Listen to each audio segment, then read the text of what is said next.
Commander Zixthor of the Caldrian Dominion had studied 17 different species across the galaxy.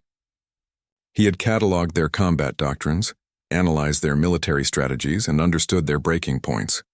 Humans, he had concluded after 3 months of observation, were no different.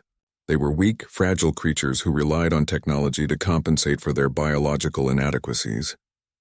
That assessment would prove to be the greatest miscalculation of his career. The observation began on a backwater planet called Theta 7, where a small human research outpost had been established. The Caldrian fleet had arrived to claim the planet's valuable mineral deposits, expecting the humans to evacuate or negotiate. Instead, they received a single transmission: "We're not leaving." Zixthor had laughed. 23 humans, scientists, not even soldiers, stood between the Dominion and its prize. He ordered a ground assault, considering it a training exercise for his troops. The first squad of Caldrian warriors landed at dawn. They were apex predators from a high-gravity world, each standing nearly 3 meters tall with exoskeletons that could withstand small arms fire. 12 of them against 23 researchers. The odds were insurmountable. 3 hours later, only 2 Caldrians staggered back to the dropship. Zixthor watched the helmet camera footage in disbelief. The humans hadn't fought like any species he'd encountered. They didn't form traditional battle lines or follow predictable tactical doctrine. Instead, they adapted. They improvised. They used their research equipment as weapons. Mining lasers became artillery, chemical compounds became explosives, and atmospheric processors became toxic gas generators. But that wasn't what chilled Zixthor's triple-layered blood. It was the look in their eyes. Even when wounded, even when outnumbered, the humans never stopped thinking. They analyzed, calculated, and exploited every weakness. A human scientist with a broken leg had single-handedly eliminated 3 Caldrian warriors, using nothing but salvaged electronics and what she called basic chemistry. The commander sent in the second wave. 50 warriors this time with heavy armor support. The humans were ready. They had spent the intervening hours fortifying their position, not with military-grade defenses, but with whatever they could scavenge.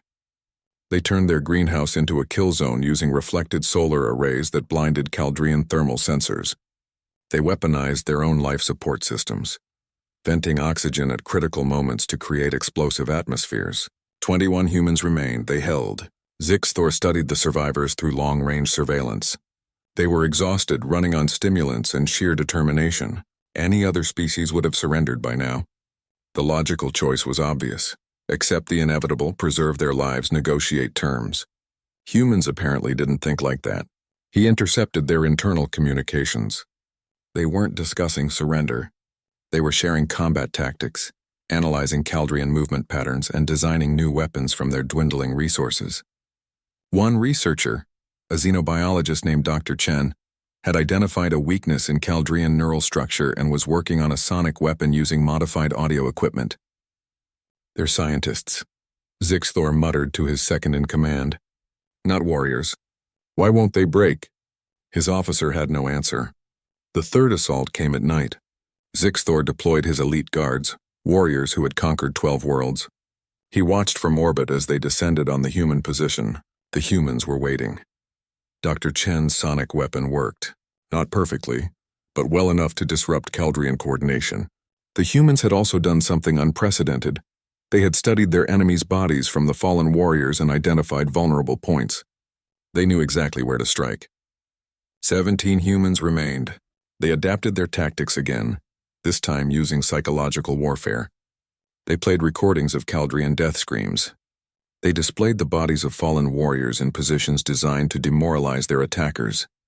They broadcast messages in broken Caldrian, taunting the invaders with their own casualty counts. It was barbaric. It was ruthless. It was terrifyingly effective. Zixthor realized he was no longer watching a military operation. He was watching evolution in real time.